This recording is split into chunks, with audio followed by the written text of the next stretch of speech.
Balita mula sa lungsod ng Maynila, pinagsisista ang mga sasakyang ilegal na nakaparada sa distrito ng Malate. At kung kabisado nyo po ang Maynila, sa Malate marami tayong mga kababayan na gumigimik. Kahit si Vice Mayor at Manila Traffic Czar Isko Moreno na mismo, ang nanita, may mga pumalag pa rin. Gaya nitong isang dayuhan na ito at narito po ang pagtutok live mula sa Maynila ni Chino Gaston. Chino. Mike, sinimulan na ng Manila City Government ang mahigpit na pagpapadupad ng batas trapiko sa kanilang lungsod, kabilang ng paghahatak ng mga illegally parked vehicles sa mga kalsada. Pero marami ang nainis at tila ayaw pa rin sumunod. Ito ang nakuhanan ng GMA kahapon sa Malate sa Maynila. Si Manila Vice Mayor at Traffic Czar Isko Moreno naninita sa mga umano'y illegally parked vehicles sa kahabaan ng Adriatico Street at ibang lugar sa Malate. Ang isang foreigner nakipagtalo pa sa vice-alkalde nang hatakin ng tow truck ang kanyang sasakyan. Yes, sir. Excuse me. You're obstructing justice. You will be arrested. Yeah, I'm telling you. Okay, sir. At dahil tila nagbibingi-bingihan daw ang ibang driver ng mga nakahambalang sasakyan, tuluyan na itong pinahatak.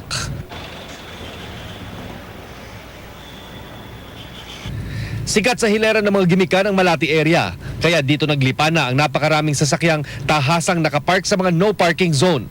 Layon daw ng lokal na pamahalaan ng Maynila na muling ibalik ang sigla ng turismo sa Malate. Kaya una raw nilang pagtutuunang solusyonan ang matinding traffic sa lugar. Ang thrust kasi natin ngayon is really to bring back the liveliness of yung Ermita Malate as kung mapapansin niyo naman before medyo talagang lively yung lugar na yan, no. According to the Vice Mayor, this will be a sustained effort every day. Pero ilang oras matapos itahin ang mga umano'y illegally parked vehicle sa Malate, muling nagsibalikan ang mga driver. Balik sa pagpark sa mga no parking zone.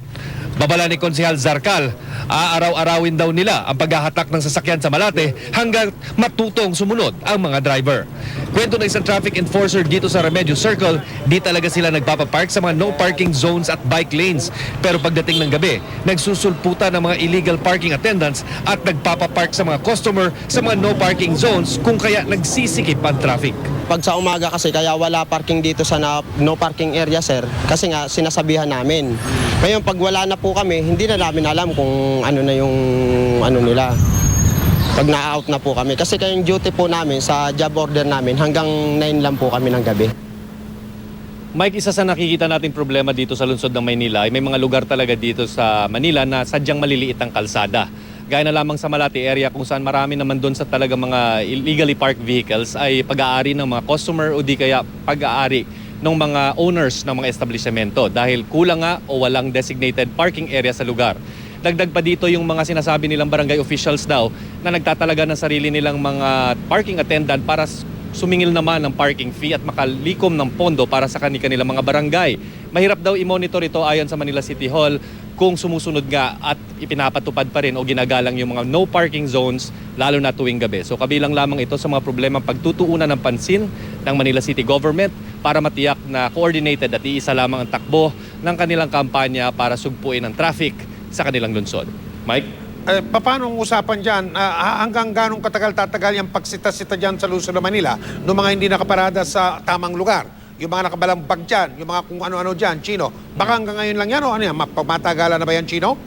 Sagot naman ni Councilor Zarcal na nakausap natin kanina na pinuno ng Traffic Management Bureau nitong Manila City Hall ay aaraw-arawin daw hanggang matuto itong mga pasaway na driver na sumunod sa batas trapiko sa lungsod. Maraming salamat, Chino Gaston.